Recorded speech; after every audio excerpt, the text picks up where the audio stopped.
If I could go back in time, these are the 5 things I would tell my younger self about self-love. Hi my loves, welcome back to Lavender. My name's Aileen. If you're new here, this is a channel about personal growth and lifestyle design. I'd love if you stay and hang out for a while, so click that bell if you want to subscribe for more videos, and make sure you follow my Instagram because I'm starting to post more and I have a lot of new series ideas that I'm going to start posting on Instagram, so head over there if you're interested. Today, I'd love to share the 5 things that I would tell my younger self about self-love. These are all things that I desperately wish I knew back then. It would have made life so much easier. I would have been so much happier as a person. But life happens the way it happens for a reason, and I learned these lessons throughout this journey of adulthood and coming into my own self and my own skin. And so I'll share these lessons for you guys in case you are younger. You're probably like my younger self, and I hope that this helps you. The first thing I tell my younger self is to understand what love is and learn how to love yourself.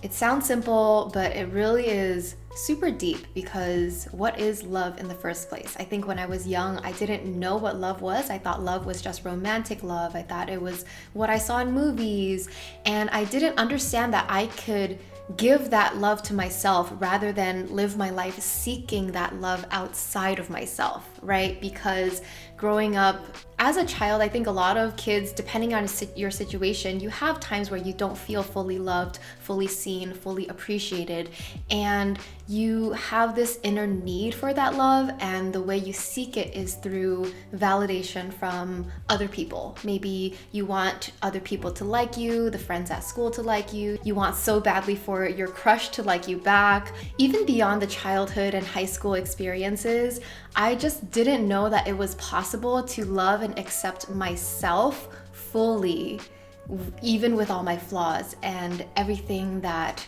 was not perfect within me. So to me, self-love is the choice in choosing yourself, always. Meaning you have your own back, you take care of yourself, you care about yourself, you want the best for yourself.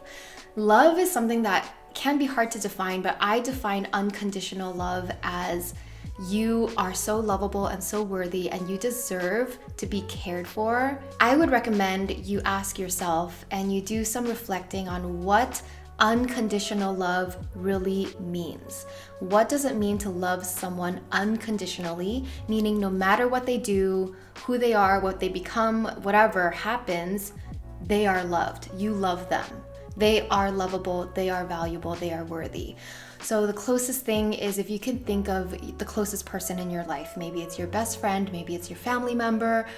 Like whatever you do, even if you make mistakes, yeah, they might point that out, but they still love you at the end of the day. There is that support, there is that caring.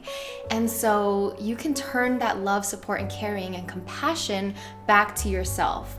You can learn to see yourself as worthy no matter what, even if you're not perfect, even if you make mistakes. You can learn to accept, embrace, and take care of yourself through all of it, to support yourself and to be your own best friend through all of this journey of ups and downs in life. And so I guess that's scratching the surface of what I mean by learn how to love yourself, but it's a lifelong journey to learn to see yourself with those beautiful eyes of love, rather than being so critical and so negative when you look at yourself. When I was younger, I also felt like love was something that had to be earned, like you had to be a certain way or achieve certain things to get the approval or the love from others that you craved so much. And that's something that I wish I knew it didn't have to be that way. I didn't have to do anything, achieve anything, or be anything other than who I was right now to be loved. Whether it's be loved by the people around me or to be loved by myself. And so that is the lifelong journey of learning to love yourself, learning to commit to self-love. No matter what happens, you choose yourself. You are there for yourself. You are that person holding your hand, making sure that you are well protected and well cared for the entire journey. The second point builds on the first one. It is to shift how you view and value yourself. So like I said, when I was younger, I kind of grew up valuing myself and seeing myself through my achievements, through how well I was received by others, whether people liked me or whether I seemed successful, whether I just was kind of, I don't know, this image of who I should be played out in real life. And what I wish I knew sooner was to learn to recognize and see my own self-worth. Like, I didn't have to be anything different. I didn't have to try. I didn't have to achieve something. I didn't have to get to a certain destination in order to be worthy and in order to be loved. This is so common because a lot of us are taught that we are worth what we achieve, or we are worth how productive we are. I think it takes a lot of reflecting and healing to learn to understand where exactly that came from in our past and to start to unravel it. So that's your own journey, and I wish you the best. But I just wish that I knew, or wish that someone told me that I was already so valuable, that I was already so worthy just by me being a living person.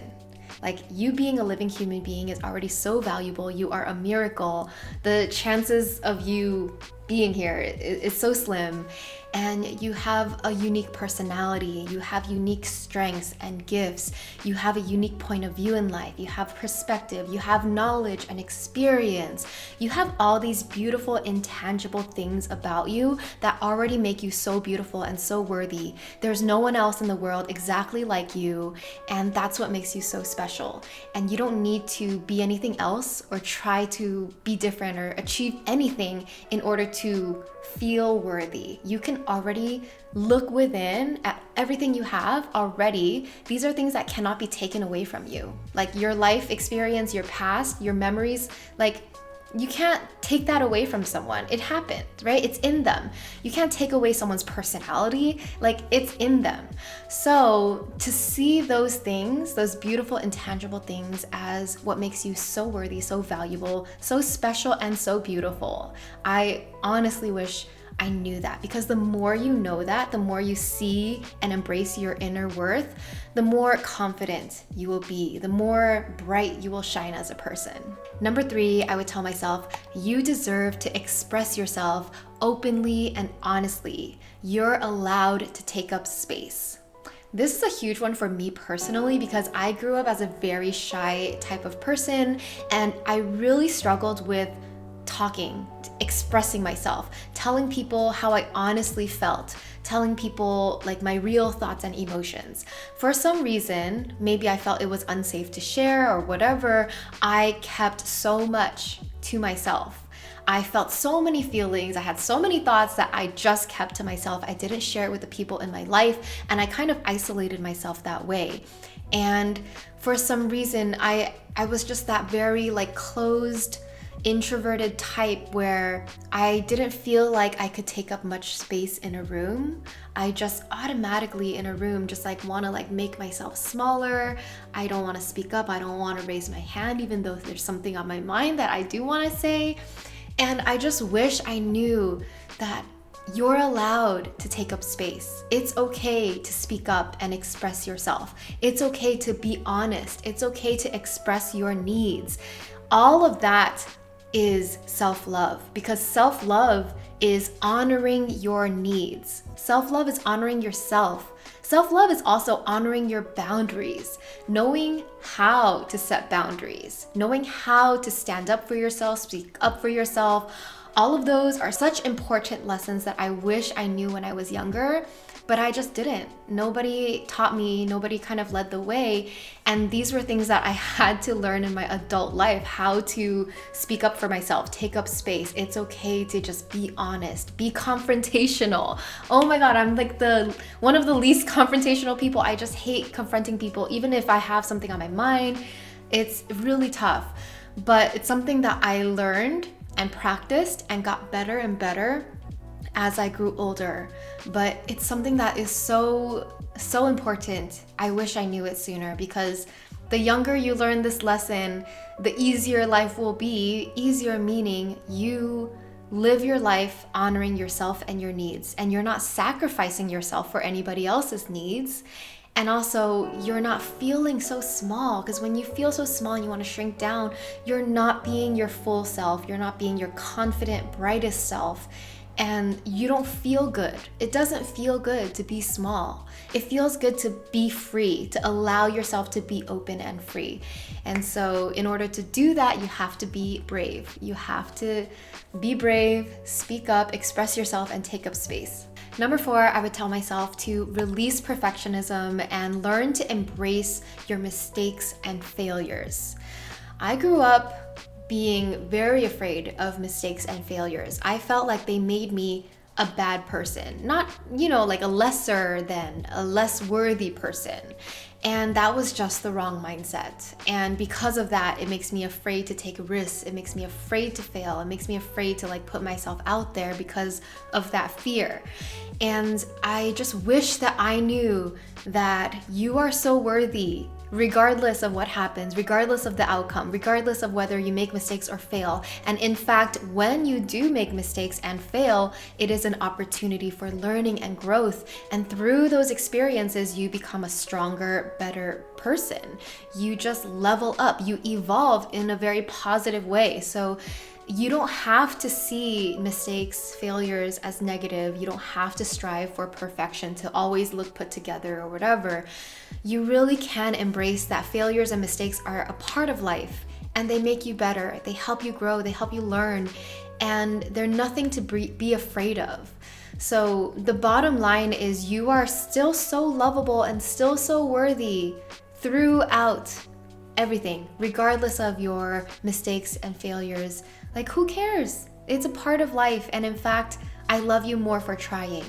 I'm so proud of you for trying. And I'm so proud of you for making the mistake. I'm so proud of you for failing and learning from it. I think that is just the mindset that I wish I had, because I would be so much more bold if I had that mindset. It's almost like you cannot fail, because even failures are life experience that give you something. It gives you knowledge, gives you perspective, it helps you grow and level up. And so, there's really nothing to be afraid of. No matter what happens, you are worthy and you are lovable. How powerful is that? The 5th thing I would say is to change that inner voice in your head. I wish I knew sooner how to understand that inner voice in my head is not me. It's just my brain thinking a million thoughts a day. And I also wish I knew that it was possible to choose which thoughts to believe in. It was possible to change that inner voice in my head, that self-talk.